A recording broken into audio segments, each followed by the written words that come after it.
My name is Hazel, I'm a healer. And 6 years ago, I made a decision that everyone said would get me killed. They were almost right. I live in the Red Oak Forest. Well, I live there. It's a place where survival isn't guaranteed and kindness is seen as weakness. The strong take what they want. The weak hide. And healers like me, we stay neutral. We fix the wounded, no questions asked, no sides taken. It's a lonely existence, but it's safe. Or it was until the night I found him. His name was Scar. And if you lived in Red Oak, you knew that name. You whispered it. You feared it. Scar was the squirrel mothers warned their kits about. The one who survived 3 winters alone after his family was slaughtered by hawks.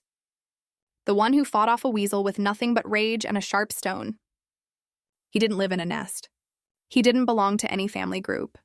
He took what he needed and left bodies behind. Food caches raided. Territory markers destroyed. And if you challenged him, you didn't challenge him twice. The council tried to exile him once. He returned 3 days later with scars on his face and blood under his claws. Nobody tried again. They say he once fought 3 squirrels at once over a disputed acorn cache and left all 3 bleeding in the dirt. They say he killed a juvenile hawk that tried to take his food. They say a lot of things about Scar. Most of them are probably true. In the Red Oak Forest, reputation is survival. And Scar's reputation kept him alive and alone in equal measure. So when I found him bleeding out in a hollow log on a frozen February night, every instinct I had screamed at me to walk away. I was coming back from treating a kit with fever in the Western Grove. It was past midnight. The kind of cold that makes your breath freeze in your whiskers. I took a shortcut through the Broken Branch territory, near the old oak that lightning split in half years ago. That's when I smelled it. Blood.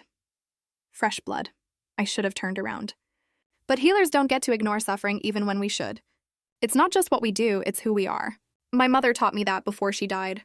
She was a healer too. She told me that the moment you decide some lives aren't worth saving is the moment you stop being a healer and become something else. Something darker. So I followed the scent to a hollow beneath the roots, and there he was, Scar, the nightmare of Red Oak Forest. Lying in a pool of his own blood, barely breathing. Someone had finally gotten to him. 3 deep gashes across his side, the kind that come from claws, sharp and deliberate. Bite marks on his throat, just missing the vital vessels. His left hind leg bent at an angle that made my stomach turn. He'd been ambushed, outnumbered. Probably by the Eastern family, the only ones brave or stupid enough to try. They'd left him to die like garbage in the cold. His eyes cracked open when I approached. Even half dead, there was murder in those eyes. Dark and bottomless and full of pain and rage. His lips pulled back, showing teeth still stained with blood. A warning growl rattled from his chest, weak but defiant. "I'm a healer," I whispered, keeping my voice calm and steady. "I can help you," his growl got louder. He tried to stand, muscles trembling with effort. Failed. Collapsed back into the blood-soaked leaves with a sound that was almost a whimper. I had a choice to make. Walk away and let nature take its course. The forest would be safer without him. The families would sleep better. The kits could play without fear. Everyone would thank me for my mercy in letting him die. Or I could do what my mother taught me. See past the monster to the broken creature beneath. I crawled into that hollow and opened my medicine pouch. The next 3 months were the strangest of my life. I couldn't move him to my nest. Too dangerous. Too many questions. The council would exile me or worse. So I stayed with him in that hollow, coming and going in secret, always under cover of darkness. I brought yarrow to stop the bleeding, grinding the leaves between my teeth and packing the wounds. Willow bark for the pain, soaked in water until it released its medicine. Spider silk to close the deepest gashes, wrapped carefully to hold torn flesh together. I reset his leg, and he nearly bit me when I did it. The bone had to align perfectly, or he'd never walk right again. I splinted it with twigs and bound it tight with moss and strips of bark. For the first week, he didn't speak, just watched me with those dark, suspicious eyes, like he was waiting for the trap, waiting for me to poison him or call the council or drive a thorn into his heart while he slept. But I didn't, I just healed him. I brought him food when he was too weak to hunt. Water and soaked moss when he couldn't reach the stream. I cleaned his wounds twice a day, removing the old dressings and applying fresh medicine, checking for infection, for fever, for any sign his body was giving up. "Why?" he finally asked one night. His voice was rough, unused to conversation. Most squirrels didn't talk to Scar. They ran from him or fought him, but they didn't talk. Because everyone deserves a chance to live, I said simply, checking the splint on his leg. It was holding well. The swelling was going down. He laughed. It was a bitter, hollow sound like wind through a dead tree. I've killed squirrels for less than a winter cash. You know that, right? I've left bodies in the snow and didn't lose sleep over it. I know, I said quietly. And you're still here. I'm still here. He looked at me like I was the most confusing thing he'd ever encountered. More confusing than mercy. More confusing than kindness. Things he'd probably forgotten existed if he ever knew them at all. You're either the bravest squirrel I've ever met, he said quietly, or the stupidest. Maybe both, I smiled. For the first time, I saw something other than murder in his eyes. Something almost like respect. Maybe even the beginning of trust. Over those long winter weeks, I learned things about Scar that no one else knew. That he'd had a family once. A mother who sang to him. 2 brothers who played chase with him through the branches. A father who taught him to crack hickory nuts. They'd lived in the southern grove before the hawk attack. He was the only survivor. Just 4 months old, watching from a hollow as talons ripped his family apart. He told me this one night when fever made him delirious. Told me how he'd hidden and listened to them die. How he'd emerged 3 days later, tiny and starving and alone. How he'd learned that the forest doesn't care about your pain. It only cares if you're strong enough to survive it. I made myself into something they'd fear, he said, voice thick with old pain. Because if they feared me, they couldn't hurt me. But you're still hurting, I said softly. He didn't answer, but I saw his jaw tighten. Saw the way he turned his face away. Sometimes the deepest wounds are the ones that never bleed. By the time spring arrived, he could walk again. The wounds had scarred over thick and ugly, adding to the collection that gave him his name. His leg would never be perfect. It would ache in the rain and make him favor his right side. But it would hold. He could run, climb, fight if he needed to. He could survive. You should go, I told him one morning as the first green buds appeared on the branches. Before someone sees you here. Before they connect you to me. He nodded slowly. He'd been thinking the same thing. Staying too long put me in danger. We both knew it. But before he left, he did something I'll never forget. He pressed his forehead against mine. Just for a moment. A gesture of trust so rare in our world it almost made me cry. In squirrel culture, you only do that with family. With someone you'd die for. I won't forget this, he whispered, his voice rough with emotion. If you ever need me, ever, anywhere, I'll come. Then he was gone. Disappeared into the forest like smoke. Like a ghost that was never really there. Like a dream I'd had during a long, cold winter, I didn't see him again for 5 years. Life went back to normal. I continued healing the sick and wounded. A kit with a broken tail. An elder with tooth rot. A mother with infection after birthing. Spring turned to summer, summer to fall, fall to winter, and around again. 5 full cycles. The seasons changed, but my purpose didn't. I thought about Scar sometimes. Wondered if he was alive. Wondered if he remembered the healer who saved him. Wondered if that moment of connection had meant anything to him, or if he'd gone back to being the monster everyone feared.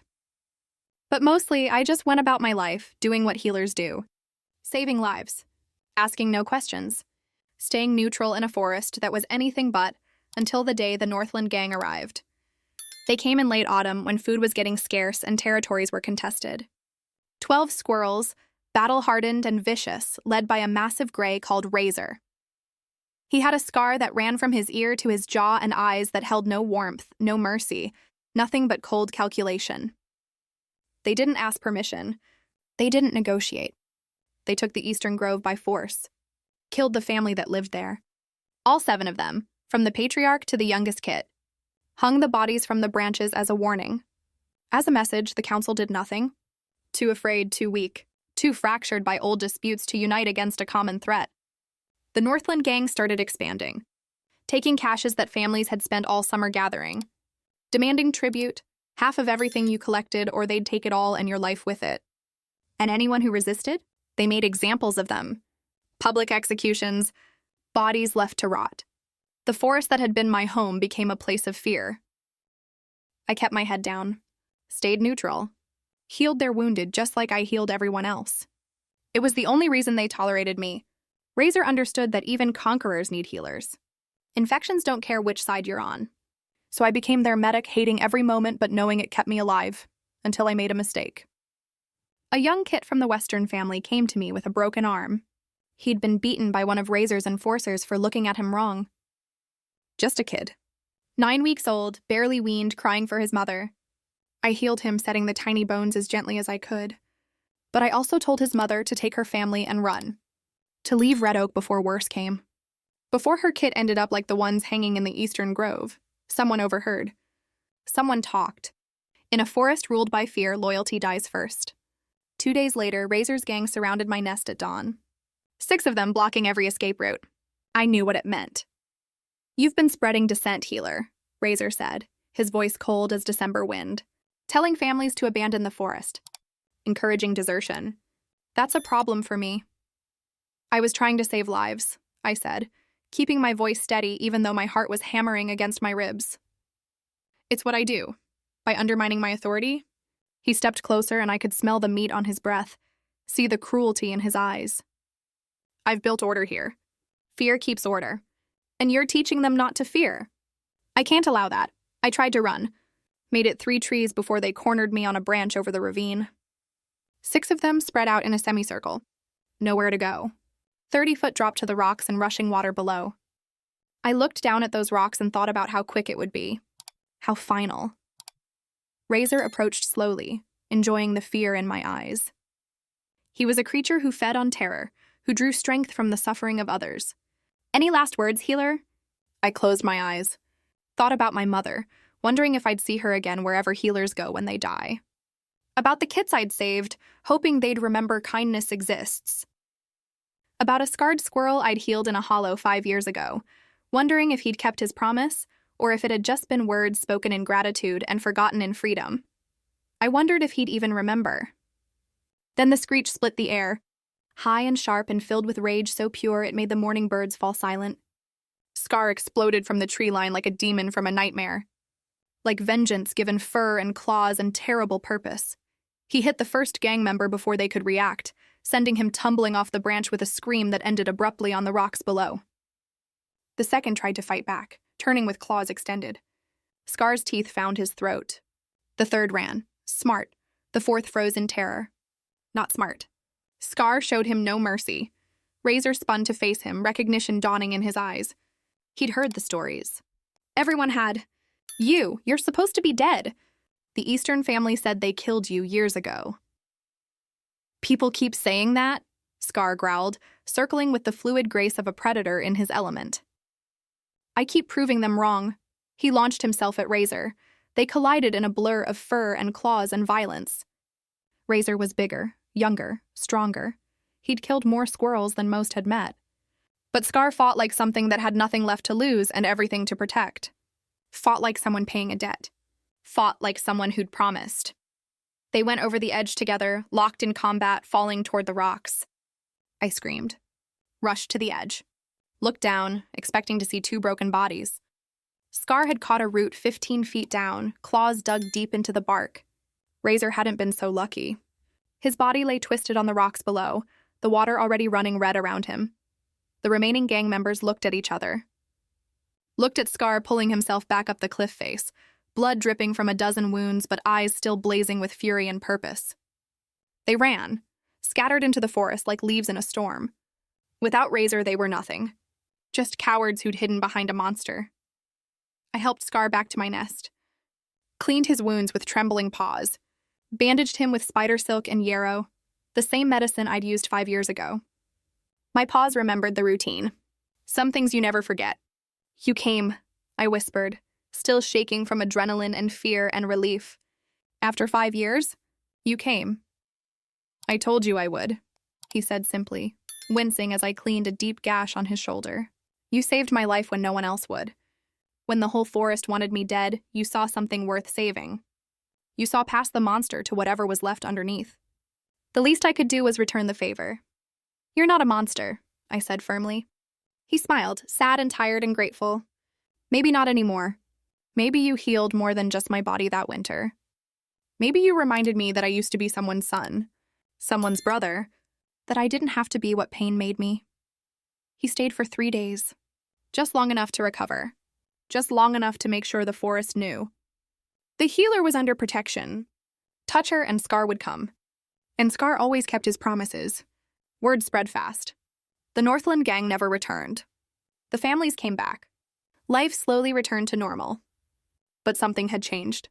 Squirrels looked at me differently now. With respect. With gratitude. The healer who'd saved the monster and been saved in return. Then Scar left again. Back to the shadows. Back to whatever life he'd built in the years between.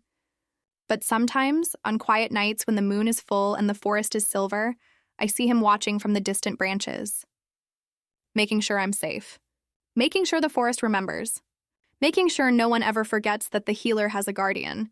They say mercy is weakness in the wild. That kindness gets you killed. That monsters can't change. That violence only understands violence. That the strong devour the weak, and that's just the way nature works. But I saved a monster once. And he became the reason I'm alive today. Became something more than his scars. More than his pain. More than the terrible things survival forced him to do. Sometimes the most dangerous creatures become the most loyal protectors. You just have to be brave enough to see past the scars. Brave enough to offer kindness when the world offers none. Brave enough to believe that healing isn't just about closing wounds. Sometimes it's about opening hearts that forgot how to feel anything but rage. My name is Hazel. I'm a healer. And this is the story of how I saved a life and how that life saved mine in return. In the Red Oak Forest, they still tell stories about Scar. But now they tell stories about me, too. The healer brave enough to see a soul worth saving in the most unlikely place. And sometimes that's the greatest healing of all.